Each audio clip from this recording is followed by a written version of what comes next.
Жума ичинде өлкө аймагында атталган окуялар жана бүгүнкү күнгө алынган кабарлар түрмөгү менен тааныштырган апталык программасы. Студияда мен Бакытбек Болсунов. Саламатсыздарбы? Алгач бүгүнкү күнгө алынган кабарлардын түрмөгүнө токтолсок. Президент Садыр Жапаров мамлекеттик сатып алуулар жөнүндө Кыргыз Республикасынын мыйзамына кол койду деп билдирет президенттин басма сөз кызматы. Мыйзам Кыргыз Республикасынын Жогорку Кеңеши тарабынан 2022 жылдын 6 апрелинде кабыл алынган. Мыйзамдын максаты ресурстарды натыйжалуу жана үнөмдүү пайдалануу жолу менен максималдуу пайдага жетүү, туруктуу өнүктүрүү жолу менен улуттун бакубаттыгын жогорулатуу болуп саналат. Мыйзам мамлекеттик сатып алуулардын жол-жоболорун жөнөкөйлөтүүгө жана коррупцияны минималдаштырууга багытталган. Мында мамлекеттик сатып алуулардын 4 методу каралган. Алар чектелген котировкаларды сурап алуу, бир булактан алуу.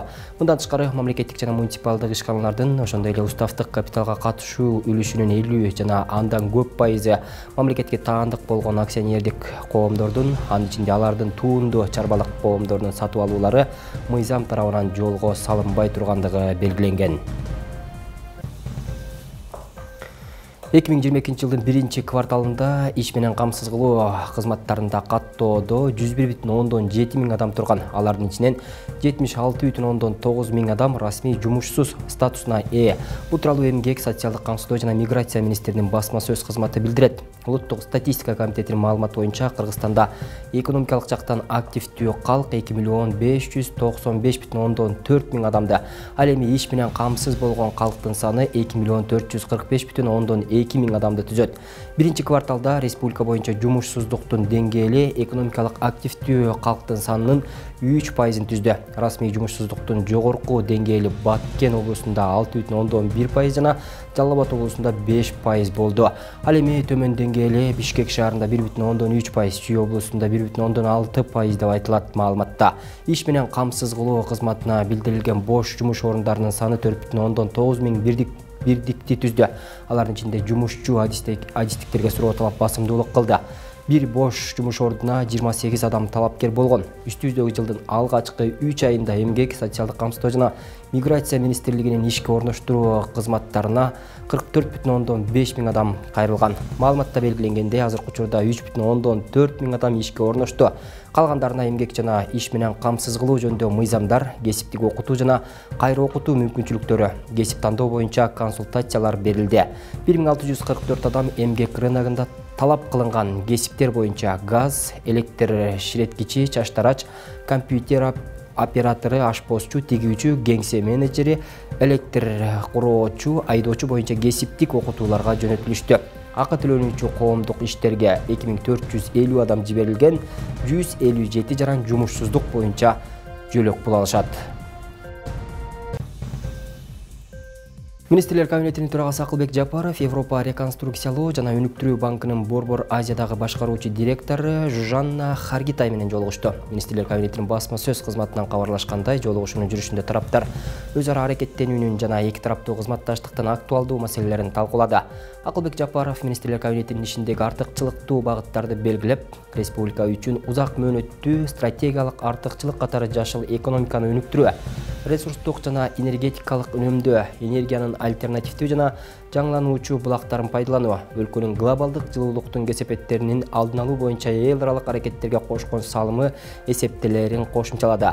Европа реконструкциялоо жана өнүктүрүү банкынын Борбор Азиядагы башкаруучу директору Жужанна Харгитай жакында Борбордо энергетикалык тармагын өнүктүрүүнүн артыкчылыктуу багыттары сунушталган өлкөнүн энергетикалык тармагын трансформациялоо боюнча форумдун ийгиликтүү өткөндүгүн белгиледи.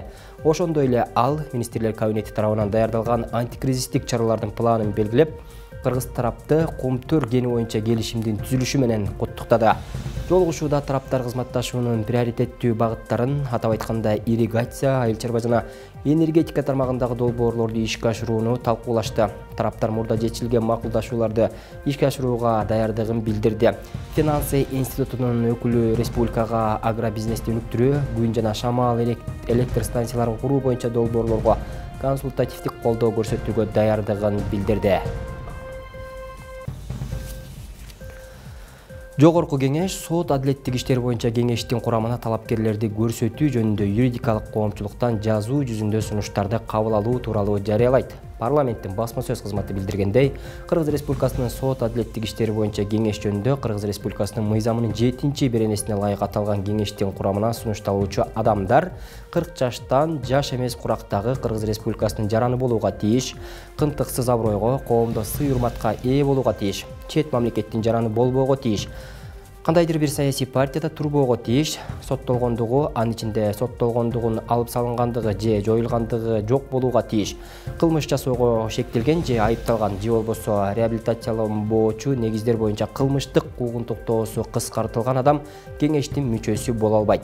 Юридикалык коомчулуктан 40 жашка чыккан, юридикалык жогорку билими жана юридикалык кесиби боюнча 15 жылдан кем эмес иш тажрыйбасы бар жана мамлекеттик же муниципалдык кызматта турбаган адам кеңештин мүчөсү боло алат. Кеңештин мүчөлөрү сотто тараптардын өкүлү жана адвокат катары катышууга укуксуз. 2022-2024 жылдарга Кыргыз Республикасынын бажы кызматын өнүктүрүү концепциясы бекитилди. Тийиштүү чечимге Министрлер кабинетинин төрагасы Акылбек Жапаров кол койгон деп билдирет Министрлер кабинетинин басма сөз кызматы. Аталган документте кабыл алуу Кыргыз Республикасынын бажы кызматын модернизациялоо, бажы жол жоболорун жөнөкөйлөтүү жана автоматташтыруу жол менен тышкы сооданы өнүктүрүү үчүн шарттарды камсыз кылууга багытталган. Мындан улам Кыргыз Республикасынын Министрлер кабинети тарабынан 2022-2024 жылдарга Кыргыз Республикасынын бажы кызматын өнүктүрүү концепциясын жана 2022-2024 жылдарга Кыргыз Республикасынын бажы кызматын өнүктүрүү концепциясын жүзөгө ашыруу боюнча иш-чаралар планын бекитүү чечими кабыл алынган. Белгилесек, 2022-2024 жылдарга Кыргыз Республикасынын бажы кызматын өнүктүрүү концепциясы кыска жана орто мөөнөттүү мезгилге бажы кызматын өнүктүрүүнүн жана бажылык башкарууну жакшыртуунун негизги багыттарын аныктоочу документ болуп саналат. Программабызды улантабыз, эми кезекти кабарчыларыбыз даярдаган баяндарга берсек. Озгур айылында жайыт жерлер менчикке берилип кеткен. 3 жыл мурун жайыт багытындагы жерлерди саналуу гана адамдар сатып алышкан. Бирок жергиликтүүлөрдүн бул жерлердин кандай максатта, кимге, качан сатылып кеткендиги тууралуу кабары жок. Айыл боюнча 300гө жакын адам жер участогуна муктаж. Карапайым эл жер ала албай жүрсө, саналуу адамдар жайыт жерлерди сатып ташташкан. Жергиликтүүлөр тиешелүү кызматтарга кайрылып, журналисттерге маселесин айтып беришти. Жеринен кабарчыбыз маалымдайт. Төлөкөн айыл өкмөтүнө караштуу Озгур айылынын жайыт багытындагы пайдаланылган жерлери жеке менчикке өтүп кеткендигин айтып, жергиликтүүлөр коңгуроо кагышты. Ушул 1 гектарга жакын жер мындан 3 жыл мурун жеке менчикке өтүп кеткендигин айтып, мында курулуш иштери башталгандыгынан тынчсызданып, тиешелүү кызматтарга кайрылышкан. Биз демилге көтөрдүк, себеп дегенде биздин жайыт жерлерибиз сатылып жатат ушул турушта. Себеп дегенде мына жерге сиздер көргөндөй биздин чыга бериш жерлерге дагы уже тосмолор тосуп, шагыл таштар төгүлүп атат. Үй салганга жарактуу деп мыйзам чыгарып бериптир дейт. Бул аукциондун негизинде болгон нерсе экен, аукцион негизинде. Аукционду элге жарыялаган эмес. Ошол маалдагы айыл башчы, айыл өкмөттөр бул нерсеге тиешелүү түздөн-түз. Ошого байланыштуу биз УКМКга, прокуратурага арыз жаздык. Учурдагы айыл башчы көптөгөн жылдардан бери жер участогун алуу айылдагы башкы маселелердин бири экендигин айтат. Жер участогун алуу үчүн кезекке тургандардын саны 300гө жеткен. Ал эми биз турган жана башка жайыт жерлердин жеке менчикке өткөндөрү гектарлап эсептелет. Жогорудан 2 гектар деп көрсөтүп атат. 1 гектар 92 сотик деп маалымат чыкты. Андан сырткары мына жерде бир канча бир 70 сотиктен тегерегинде турат. Ылдый жакта бар дагы. Ал дагы ошол жашылдандырууга бериле турган жерлер мыйзамсыз сатылган. Алар деле кызыл китеп болуп атат да, азыр күндө болуп калыптыр. Укук органдарынан азыр териштирүү башталды эле, эми гана арыз жаздым. Арыз жаздык, алар ошо бүгүн келебиз деп, саат 2ге келебиз дешкен да. Ошолор келет деп биз силерди дагы айтканбыз. Бирок алар бир белгилүү себептерден кечигип атабыз деп азыр бизге маалымат берди. Айылдыктар жайыт жерлерде курулуш иштери башталганда гана тынчсызданып башташты. Тиешелүү органдарга кайрылуу жөнөтүштү. А мына жерде Озгурда ушунча жаштар бар, 2 семья, 3 семья бир үйдө отурушат. Бөлүп чыкканы, үй салып бөлүнүп чыкканы жер жок. А жерди башка бирөөлөргө, неме алыс жактан келгендерге өзүнүн кызыкчылыгы үчүн акча алып туруп сатып атат. Неге элүүгө бербейт биз биринчи? Озгур айылынын тургундарына. Анан кийин бизден ашып болду, бизге кереги жок деп, анан кийин алса болбойбу эле ошону? Жайыт жерди кандай кылып кызыл китеп кылып алган, ушуну бир мынау укук коргоо органдарына бир кайрылат элек Озур элинин атынан, жаштардын атынан ушуну бир териштирип берсиңер. Мурунку айыл башчы аталган жерлер көрктөндүрүүгө берилгенин айтат. Ал эми курулушту 2 күн мурда барып сураштырса, алар суу чыгаруу үчүн курулуш иштерин жүрүп жатышкандыктарын айтышты. Айыл башчы гектарлаган жерди Досуев Батырбек аттуу жаран алгандыгын билдирди. Жана бул жерлер көрктөндүрүп жашылдандыруу максатында жеке менчикке өткөндүгүн кошумчалады. Жеке менчикте көрктөндүрөт немеге бактарга кегет, мисалы баккылар, алма бакпы, килас бакпы, терек зарбы кылат дагы ошо адамдын менчигинде болот да. Үй сала албайт, стройка кыла албайт бул жер. Мурунку айыл башчы өзү дагы ушул жерлерден 52 соток жерди айыл чарба багытында деп бүт тиешелүү документтери менен жер алгандыгын тастыктады. Озур айылында мындан тышкары мурунку ФАПтагы жеке турак жай салуу үчүн сатылып кеткендигин жергиликтүүлөр айтышууда. Бир эле жолу эмес 3 адамга сатылган. 3 адамга сатылган. Бул жерде финский домик болгон өзү. 4 бөлмөгө бөлүнгөн. Биз алда билбедик, кийин саткандан билип калдык да. Biz onu Kibe Батырбек ушул жерде бекер кылыпсың деп айткан күн болгон. Biz бул жерде бая милицияларга, участкойго кабинет кылып берели деген элек. Ушул жердин тартибин сактаганга участкойго келип ушул жерде отурсун деп. Анан ал да болбоду. Ушинтип эле көрүнгөн жерди бастырып алып сата берет экен да. Акбура жегин бойлой турак жайга жана жакында гана жеке менчикке алынган бул жерлер боюнча да тиешелүүлөргө кайрылуу жолдошту. Бул жер өзү негизи УОСтун жерине карай бизде так маалыматыбыз жок. Бирок мына каналдан жок дегенде 50 метр ылдыйраак туруш керек эле болуучу. Бунун астында шаарга кеткен чоң канализациянын турбасы бар. Суу кете турган турба бар. Ошого байланыштуу бул жерге үй салганы мыйзамдуу, мыйзамсызбы, аны да прокуратурага жаздык. Ошол тактап берсе анык болот эми. Төлөкөн айыл өкмөтүнүн башчысынын орун басары гектарлаган жерди муниципалдык менчикке алынып сатылгандыгын билдирди.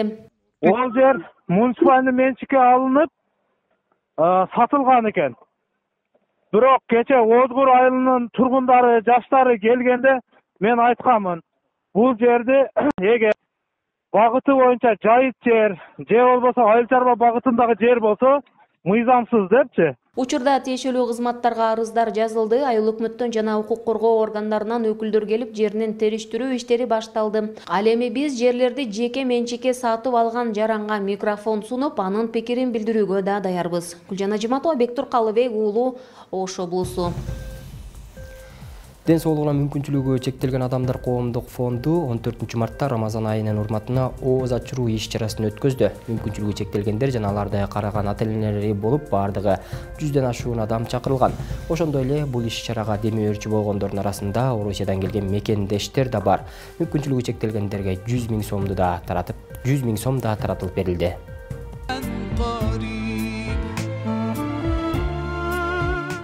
Мамлекетте майыптуулугу бар адамдардын укугун коргоо боюнча кадырын көтөрүп коомчулукка аралаштыруу иштерди өлкөдө байма-бай жүргүзүп келген. Ден соолугунан мүмкүнчүлүгү чектелген адамдар коомдук фондунун жетекчиси Алтынбек Кабаев Чүй облусундагы майыптуулугу бар адамдардын башын бириктирип, коомчулукка аралаштыруу максатында Орозо айында 12 мартта ифтар иш-чарасын уюштурган. Кандайсыздар урматтуу жамаат мусулман бир туугандар, бардыгыңыздарга Аллахтын рахматы болгон, айлардын султаны болгон Рамазан айыңыздар кут болсун. Эң биринчи макты Аллах Таала болсун, андан кийин бизге демирчилик кылып жаткан Инстайл фабрикасына жана ошондой эле Даткайымдар жамаатына жана Венера Ташматова чын жүрөктөн ыраазычылык билдиребиз. Биздин бул жасап жаткан ишибизде ар бир майыптуулугу бар балдарды баккан энелер хотя бы бир 2 саат болсо да 3 саат болсо да ушул жерде биздин сыйыбызды көрүп, бири-бири менен баарлашып, да келечекке кандай бир кадамдарды койсок, балдарды же болбосо ушундай эле чоң майыптуулугу бар адамдар канткенде ушундай кырдаалдан чыгып кетебиз деген бир кеңешүү, пикир алмашуу деген максатта да. Ошон үчүн башыбызды бириктирип атабыз. Канчанчы рет өткөрүп Биз негизи ДМЧ Ловзу коомдук фонду расмий бекитилип иштеп баштаганыбызга 1 жылдын жүзү болуп калды. А бирок расмий бекитилбей ар ким өзүнүн жеке фонддору менен коомдук бирикмелерин иштеп жүргөнүбүзгө 3 жылдан ашып калды. Бирок ифтарды биринчи ирет жасап атабыз. Ал эми башка жерлерде өлкөбүз боюнча ар бир областтарда тегерек столдорду, ушундай эле кеңешмелерди министрликтер менен биргеликте иш алып барып жүрөбүз.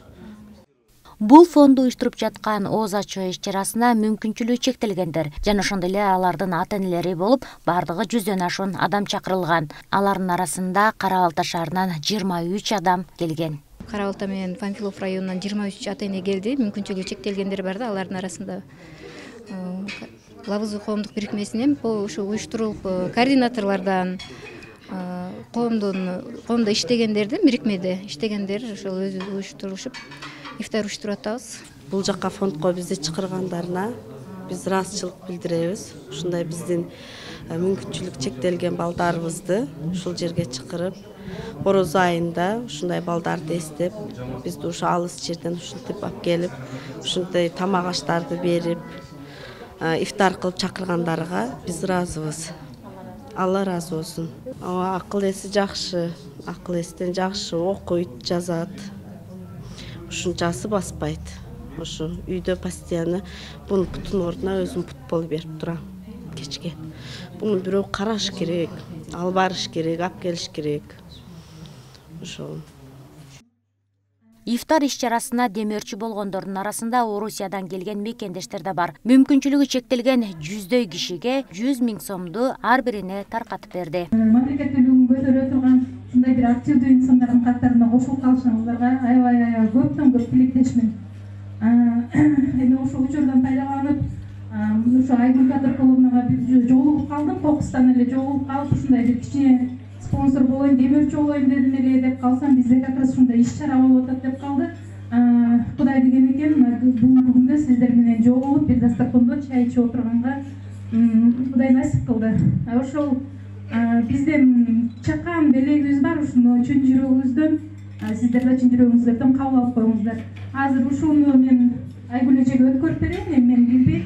100 кишиге деп айтылган 100 000 сом. Мен Новосибирск шаарынан келип, ошо бүгүнкү иш-чарага кичине демөөрчү болуп, ооз ачарга катышып отурабыз.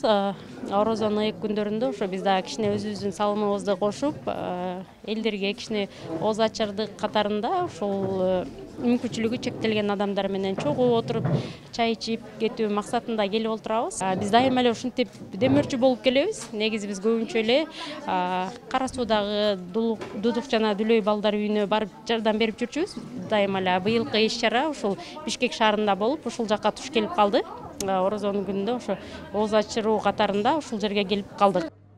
Маалымат үчүн айта кетсек, республика боюнча 190 000 жаран мүмкүнчүлүгү чектелгендер, анын ичинен 30 000ге жакыны балдар болуп эсептелинет. 2022 жылдан тарта алардын жөлөк пулу 100%га көтөрүлсө, аз камсыз болгон үй бүлөлөрдүн электр жарыгына атайы мамлекет тарабынан жеңилдиктер көрсөтүлгөн.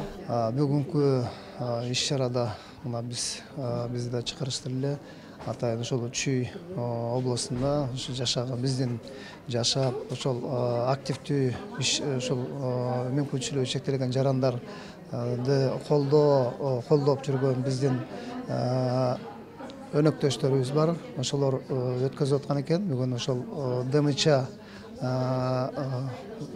ЛОВУЗ деген коомдук фонду мына бүгүн биргеликте өткөзүп атышкан экен. Ошол ооз ачарга чакырышып, өзүңүздөр билгендей, биздин республикада азыркы убакта 198 000 мүмкүнчүлүгү чектелген жарандарыбыз бар. Анын ичинен 30 000ге жакыны балдар болот. Садыр Нуркожоевич айтып кетти, 1-июндан баштап буюрса ошол биздин жана персональный ассистент деп коебуз, мүмкүнчүлүгү чектелген балдары бар ата-энелерге ошо өздөрүнүн бакканына ошол дагы акча каражаттары дагы каралат. Ошол мындан тышкары мүмкүнчүлүгү чектелген жарандарыбызга бизде көп колдоолор болот мамлекет тарабынан.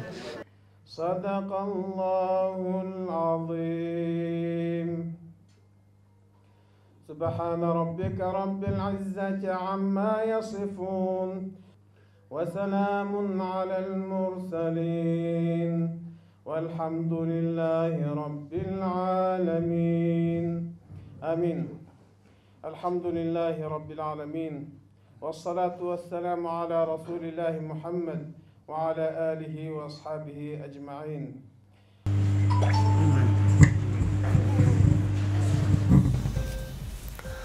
Быйыл Ош облусунун Каракулжа районунун тургундары 3 миллион сомдук жер салыгынан бошотулат. Быйылкы жылы мамлекет ирригация жана үрөө менен камсыздоо үчүн айыл чарба багытына аябагандай жакшы көңүл бурду. Мисалы, сугат тармагы үчүн Ош облусунда 81,3 миллион сом акча каражаты каралып, анын ичинен Каракулжа райондук сугат суу башкармалыгына 8,2 миллион сом акча каражаты бөлүндү. Райондун көйгөйлөрү жана маселесинин чечилиши жеринде талкууланды. Президенттин Ош облусундагы ыйгарым укуктуу өкүлү Зиядин Жамалдинов Каракулжа районунда элдик жыйын өткөрдү. Бардыгыбыз бирдей.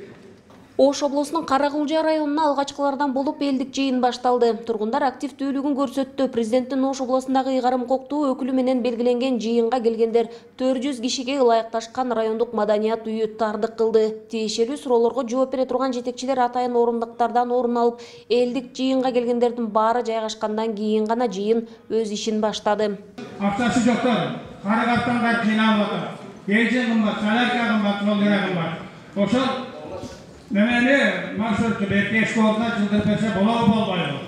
Облус жетекчиси аткарылган иштер мамлекет башчысы тарабынан кол коюлган жарлыктардын аткарылышы, социалдык колдоолор боюнча маалымат берди. Өлкө башчыбыздын айыл чарба ишин жүргүзгөн дыйкан фермерлерди колдоо боюнча чаралар жөнүндө жарлыгына ылайык айыл чарба багытындагы жерлерди пайдалангандыгы үчүн жер салыгын төлөөдөн бошотуу каралган.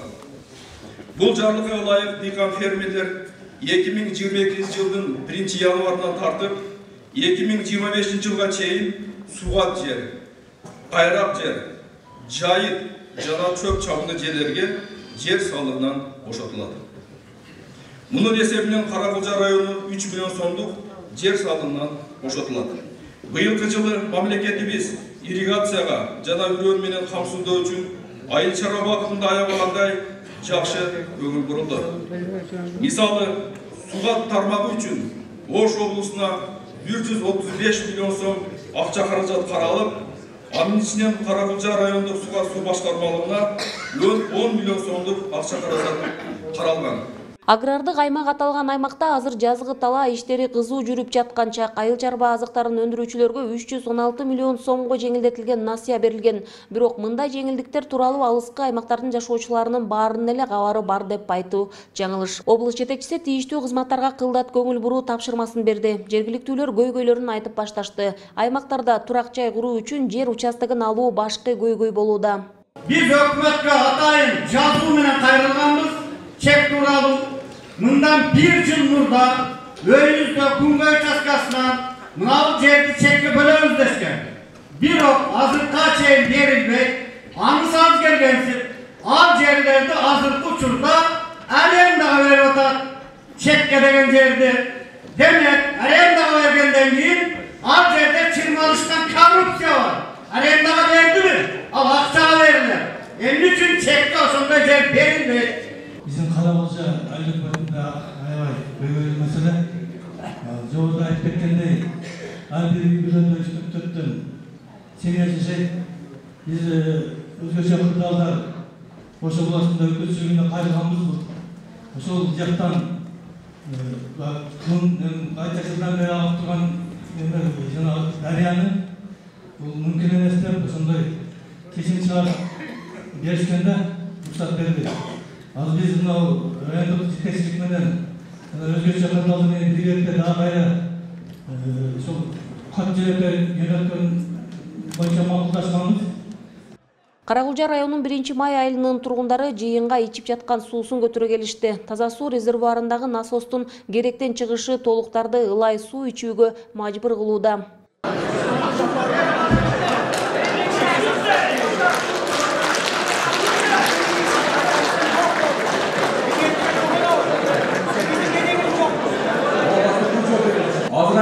Тазасын çıkardı.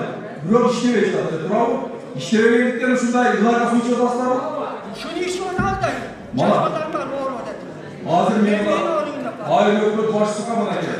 Bir cumalık mühlet verelim. Bir cumalık mühlet de Cenab-ı Hak nasıl olsa onu da oturup buna cevap veresin. Eğer de onda yaklaştırmışlar, Arkadan geldiğimde işi orada filtreden bana Mira Topar, bir zumalık bölük verelim. Filtre koyuğu, masos koyuğu sizlerge tozasını çıkarıyor. Өзгүн районунун дыйкандары ар жылы суу ташкындарынан жабыр тартып, Кара Дарыяга дамба курууну суранып келишсе, каракулчалыктар 3 жылдан бери курулушу бүтпөй келген тар насостук станциясынын ишине нааразы. Аталган дарыяга келечекте 3 чакан ГЭС куруу пландалууда. Буга инвесторлор дагы даяр экендигин маалымдашты. Камбар-Ата ГЭСинин биринчини Камбар-Ата 1де мына бүгүнкү күндө мамлекет тарабынан иш пландары иштелип чыгып атат. Быйылкы жылы баштайбыз дейт. Өткөндө айткан ушул акча каражат бөлүндү деп. Ошол эле мезгилде тапшырма берилген ар бир Кыргызстандын дарыяларына ушул кичинекей чакан ГЭСтерди куруу боюнча. Эми айта турган болсок, ошол чакан ГЭСтер мисалга Каракулча районунун Тар дарыясына азыр бүгүнкү күндө 3 инвестор келип, ошол чакан ГЭСтерди куруу иштерини бүгүндө жүргүзүп жатат да. Ошол келип курайлы деген өздөрүнүн ойлору бар, сунуштары бар. Ошолор боюнча бүгүнкү күндө ТОлор иштелип чыгып атат. Мамлекет башчысынын тапшырмасына ылайык облус жетекчилеринин жергиликтүү эл менен болгон жолугушуулары Араван, Кара Соо, андан кийинки райондордо дагы өтөт. Гүлжан Ажматова, Бектур Калыбек уулу, Ош облусу. Ош шаарында илим жумалыгынын алкагында Куран жарышы өткөрүлдү. Ага теология факультетинде билим алып жатышкан студенттер катышты. Азырынча кыска убакыттын ичинде гана Куран жаттоого киришкен жаштардын билиминин деңгээлин эске алуу менен, кырааты менен окуп, жатка айткандардын арасында жарыш жүрдү. Кандай талаптар коюлду жана жеңүүчүлөрдү эмне күтөт? Кийинки материалда сөз болот. Абдул Хамид Абубакиров 12 жашынан тарта Куранды үйрөнүүгө киришкен. Атасы баласын бул илимге киргизип, айылдын имамы болгондуктан өспүрүм кезинен билимдүү болууга үндөп келген. Эми минтип жогорку билимин улантуу үчүн дасыккан адистердин колунан сабак алууда. Окуу жайдын илим жумалыгы алкагында өткөн Куран жарышына катышып, өзүнүн күчүн сынап көрдү. Эми Куран жаттоо дегенде мен өзүбүздүн ислам динибизге кызмат кылуу үчүн, ислам динин өнүктүрүү үчүн теология келип окуп атам. Ошо Куранды жатташымдын себеби ата-энемин башына иншаллах кийинки дүйнөдө таш кийдириле дейт. Ошо нерсеге неме кылым келет мени. Иншаллах дагы да өнүктүрүү, иншаллах илимибизди неме кылып. Окуу жайда белгиленген илим жумалыгынын алкагында иш-чара кыздар арасында жана жигиттердин Куран жарышы өтүүдө. Куран Каримде тез, кооз жана туура окуу боюнча өтүп жаткан жарышта мыктылар аныкталат. Жана ошондой эле жаңы окуу жылынан сентябрдан тарта эле окуп үйрөнүп башташкан студенттерге Курандын мааниси тууралуу азырынча суроолор берилбейт. Чындыгында бул араб тили, Куран тили дүйнөдөгү эң кыйын тилдердин бири болуп эсептелет да. Анткени ар бир тамганын өзүнүн бизде араб тилинде махраж деп айтылат. Ошол махражы менен кырааты менен окуу, тажвид эрежелерине ылайык окуу бул Куран Каримдин окуу эрежелеринин эң баштапкы талап кылынган маселелер болуп эсептелет. Куранды эң жакшы деңгээлде өздөштүрүп окуган кишилер туура окугандан кийин анын маанисин түшүнүүгө мүмкүнчүлүк болот да. Анткени туура окубай туруп анын маанисин түшүнүүгө дагы мүмкүн эмес. Ошондуктан биздин жаңы сентябрдан келген биринчи курс студенттерибизне биринчи Куранды туура окуп үйрөтүү аркылуу буюрса алдыдагы пландарыбызда Курандын маанилерин чечмелөөгө арналган иш-чаралар болуп өтөт буюрса. Жаштардын Куранды жаттап эле калышы маанилүү эмес. Алар анын маанисин толук түшүнүп, башкаларга да жеткирүүсү зарыл дешет агартуучулар. Анткени жаштардын ислам дини тууралуу туура маалыматтарды коомчулукка жеткирүүсү маанилүү болууда.